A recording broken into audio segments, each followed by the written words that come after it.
we added some other features this most recent release that we wanted to make sure everyone was aware of because they're kind of low-key. So for example, we added this lovely search button at the bottom of the global leaderboards. Oh, good idea. I can now find anybody. I can visit them, and I can gift them. Hey, Master F.A. Fawtig is asking, are you adding more recipes in the workshop, like crafting rings and ascension for our lower quality ancients in the future? Crafting rings? No, that will never happen. Sorry, it's a currency, and that would really throw off the game economy. So just throw that one out the window right now. Crafting other things? Absolutely. Down's asking, can we get a boost button so we can see our boosts outside of battle? I think we are considering possibly in the future adding boosts into the inventory. You know, it's one of those things that sounds so easy, but it's just not that easy. So there's so many types. And yeah. I mean, also imagine if you have 900 boosts. Do you want all 900 showing up in your inventory? So there's definitely some pros and cons. But it's solvable. It'll take a bit of time. Master of Turtle is asking, can you make the search per person to an unlimited number of people so we can find everyone no matter how many have the same name? The searching uses kind of a pre-made searching algorithm, which is quite popular in the industry. And so what we do is we set some parameters to make it smarter and fast. If we tweak it too much, then it may show up bad results or be very slow.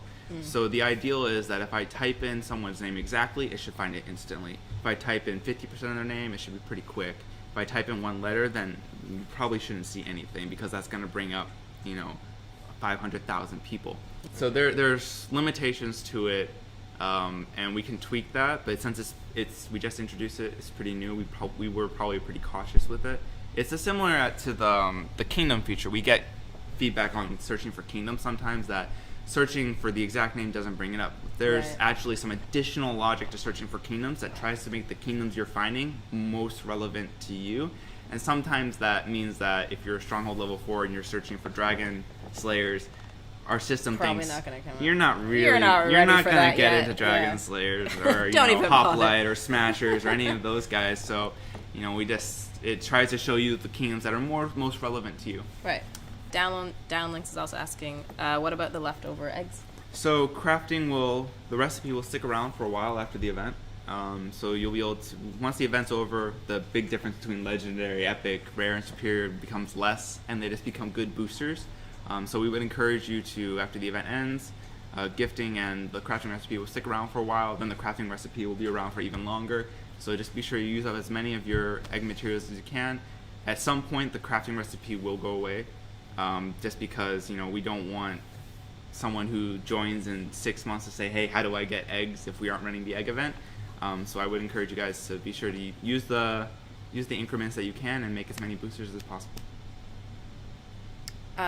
Benny's asking if it's possible to have the gift go to inventory rather than, I guess, having it pop, because it's just, some people, I guess, find it distracting. The constant pop-up, the egg bombing. Yeah. Bam, bam, bam. They're so pretty, though. Nice.